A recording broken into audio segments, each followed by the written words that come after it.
Hey, my name's Dev, and more or less looking at some Magic games I've been playing recently, and just been drafting, trying to figure out kind of the best archetypes in the game.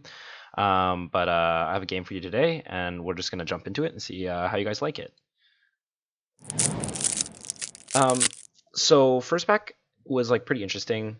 Um, I felt like in general you could have gone Pirates Cutlass. Obviously, it's probably the one that stands out here the most.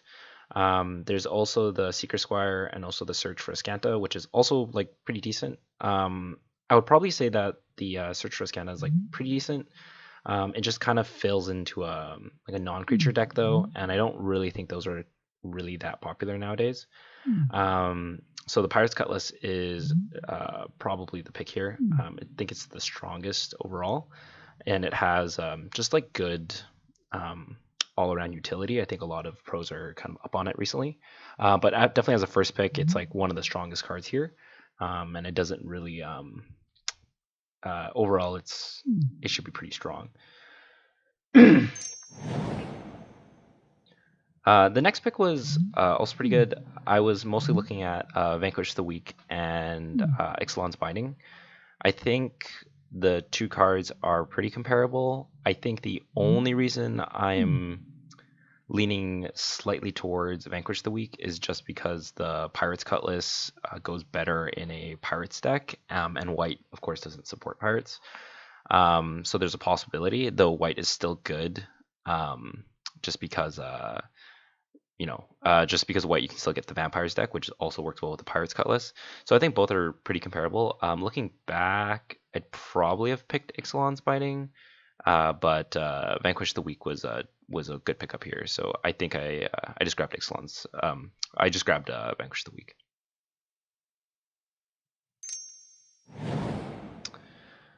The next pick was related to, I think the main cards I was interested in was Water Trap Weaver, maybe Tishiana's Wayfinder. I think everything else here is just a little bit too weak.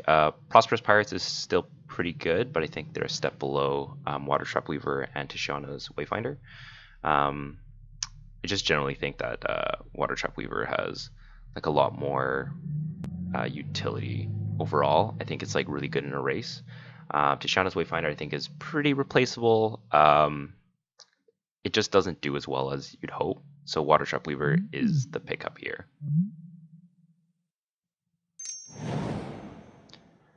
After that, we're looking at a couple of cards. This one was kind of hard because I wasn't sure exactly if I want to take Shining Aerosaur, which is really, really good. Or like it's quite good. You also had the choice of Desperate Castaways. I think Desperate Castaways is decent just because it's a 2-drop, but it's not an aggro card at all. It is just like a 2/3 blocker, and that's debatable if you like that or not. I think in general it was between Shining Aerosaur, possibly Desperate Castaways because it goes with the colors, and yeah, so I think that's kind of what I was mostly looking at. I ended up going Desperate Castaways just because it's a 2-drop, and it's just I think just wanted 2-drops in this format. This was pretty hard. You had a choice between bishops. I was thinking about grabbing the Bishop Soldier, but then there was a Pious Interdiction, and I think Pious Interdiction is just straight better here. I think this is when I'm like decided that I pretty much want to be in White. Pious Interdiction this late is pretty good. It's a good signal. And I'm really just hoping to kind of enter the vampires at this point. The Pious Interdiction is just way stronger than everything else in this pack. The next ones you got are so you had a Direfleet Interloper and Queensbay Soldier. I think in general, I think Direfleet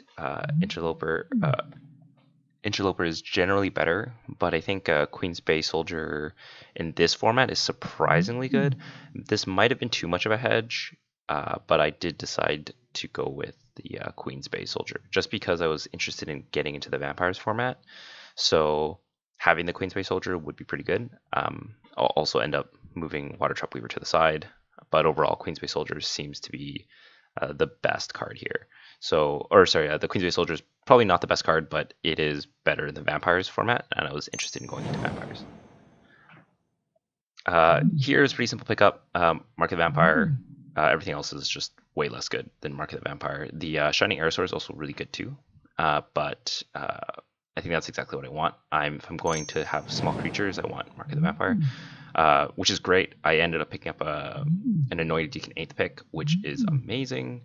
I just ended up, yeah, I realized I was probably in the right colors because, Anointed Deacon this late is definitely a good signal.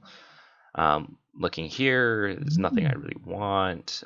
There's still a chance that I go blue, so I decided that I'm going to grab the Windstrider. And then here I realized I'm like, oh, perfect. I was actually thinking about the Legion Conquistador because I might be able to grab a ton of them late game, but Skyblade Legion's just better. And here it doesn't really matter. Picked up Duress. There's Costly Plunder too, but I don't think I ever really want to play Costly Plunder. The Duress, if they have a Vraska or something, I might sideboard it in, so it's okay. Here is between Legion Conquistador or Shining Aerosaur. I'm like, oh, I should just grab Shining Aerosaur. This is a great little pickup. 3/4 flyers, not to be messed with. Plus I have a Mark of the Vampire, so it's pretty good.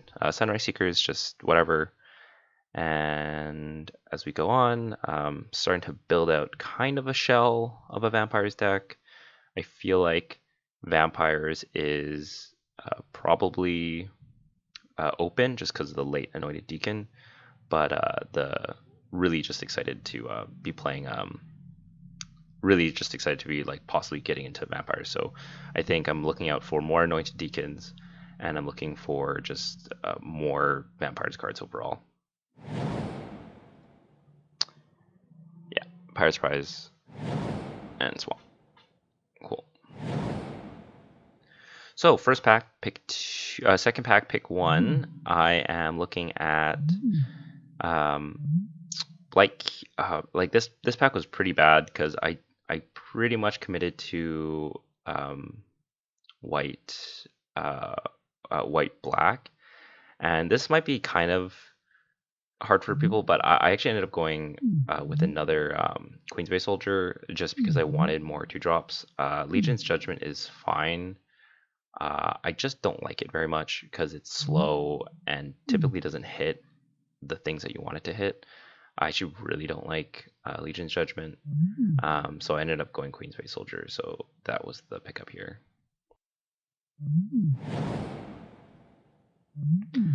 So pack two, pick two. You had Air Elemental, which was like, I was like, dang it, Air Elemental is really great, and it would have been great to get it. I also have a choice of Vanquish the Weak. This was a weird choice, but I actually felt like if I get a second Anointed Deacon, there's a chance I won't see another one in this draft.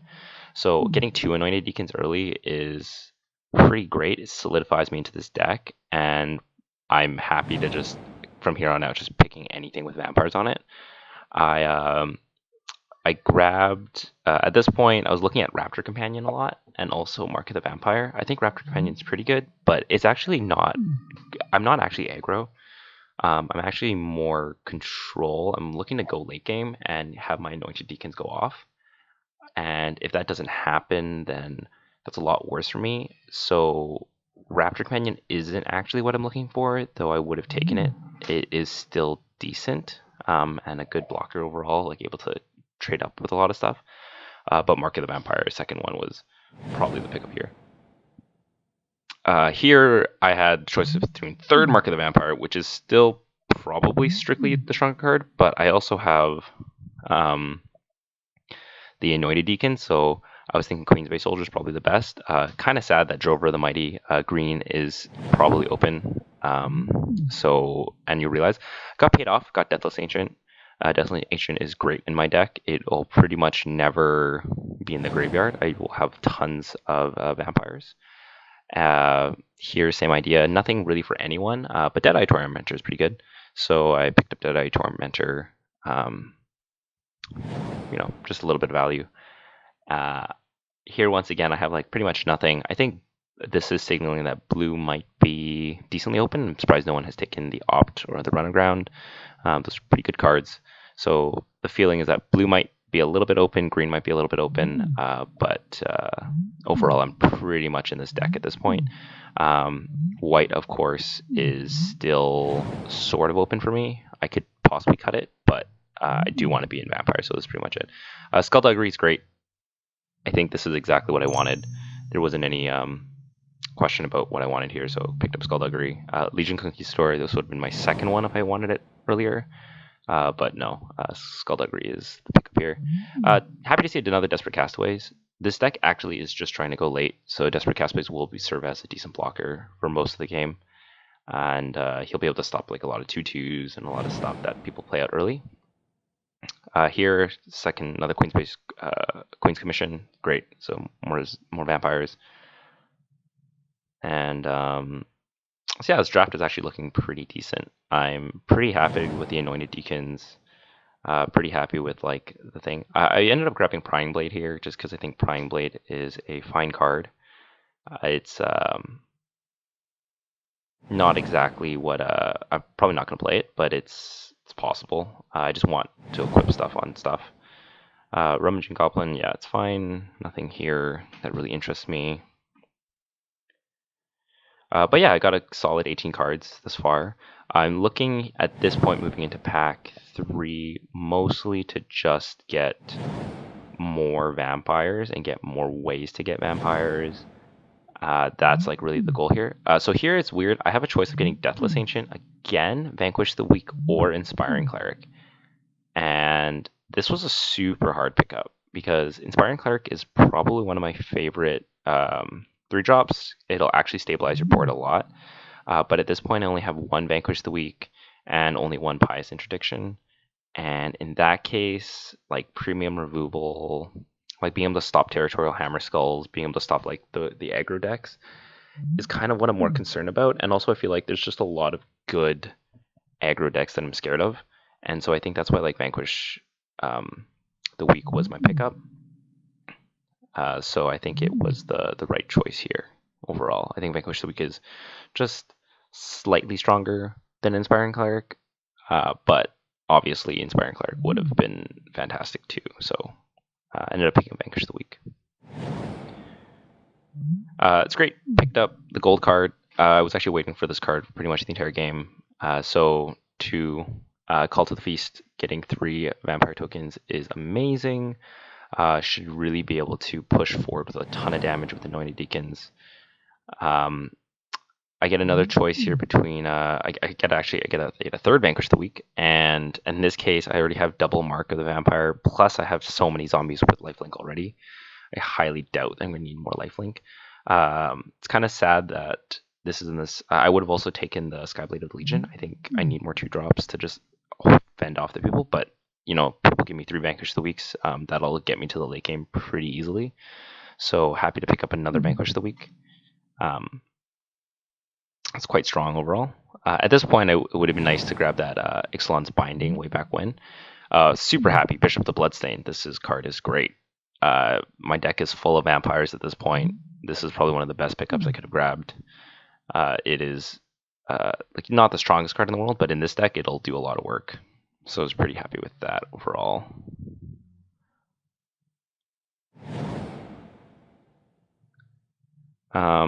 Really nothing in this pack for me. I'm actually going to pick up... I was debating between Looming Altasaur and Elaborate Fire Cannon, but Elaborate Fire Cannon might do work. I might grab it if it's that. And so I actually have another chance to get another Anointed Deacon at this point. And I actually don't know. I was seriously debating if I wanted to pick up another Anointed Deacon or more Queen's Commissions. I don't know if this is correct. I think this is the one pick that I was like really unsure about. The Anointed Deacon is great though, and it'll just allow me to do more shenanigans. It's just my deck is starting to get really high curved. So I was thinking about it, and I ended up deciding that I'm probably going to cut the Shining Aerosaur, even though it's like pretty decent. I just realized I'm like, oh, I can just if I have a ton of Anointed Deacons out, then my stupid 1/1s can do a lot of work. super late Vampire Seal, and this was great. I realized I'm like definitely in the right colors here, and so really late Vampire Seal. My deck's pretty much complete. Just some simple last ones. Queen's Agent is good, but I don't really not too concerned about the life linking potentials here. Fathom Fleet Cutthroat is probably sideboard material, but there is if they're running a lot of big dinos, I'm pretty happy to side one in and then sacrifice one of my guys for it. Paladin of Bloodstain, obviously just more vampires, which I'm pretty happy about. Spreading Rot, just because Spreading Rot. I actually ended up grabbing an Encampment Keeper here, just because there's a chance that if my deck needs it, I can go wide with it, and then drop 8 mana into it. Skyblue Legion Wield, super happy, and yeah. So that's more or less the entirety of the deck here. Last little pieces go in, and that's pretty much it. So moving into deck building, I was looking at my deck. It's actually pretty strong. I would say that my deck has a really clear goal. It seems to defend early enough with its 2-drops suite that I feel I can hold off most hyper aggro decks. And my late game is very, very strong, just in the Anointed Deacons and being able to get turn my vampires into really, really huge beaters. So I'm really not too concerned about a late game battle. So with that being said, I feel like this is definitely a 17 land deck. I just have too many 5-drops not to hit my 5th land. I want to quickly check what my creature curve look like. I'm just assuming obviously that Queen's Commissions and Call to the Feasts are there are creatures effectively. So which means I'm running 17 and 9. So with that, I was thinking that what I wanted to cut, I actually decided to cut one of the Mark of the Vampires, just because Mark of the Vampire is it's really strong, but in this deck it might not be as strong. I'm really weak to flyers other than the Deathless Ancient, but I'm not super concerned because I don't think flyers can outrace me because of my lifelink. So I'm pretty confident that I won't have to worry about that. I also cut out a Desperate Castaways because not the best card. And on second thought, I decided that the Encampment Keeper was interesting, but if it gets to the late game, I think I'm just going to crush them. So I don't think I really want to wait till I get to 8 mana. I'd prefer to just not have drawn it. It's just going to be such a blank card in almost every matchup. So I decided that I'm probably best off not to have it. And so yeah, so I decided to cut it. And that's pretty much my deck here. So it's pretty much just vampires, got 5 2-drops, which is decent. 10-7 seems fine to me. And yeah, that was my entire deck. And gonna move into the first game. See you then. And of course, if you like the content, make sure to leave a comment, like, and subscribe. And you can find more at www.crushinglimitedmtg.com. And that's where you find most of my stuff. Thanks.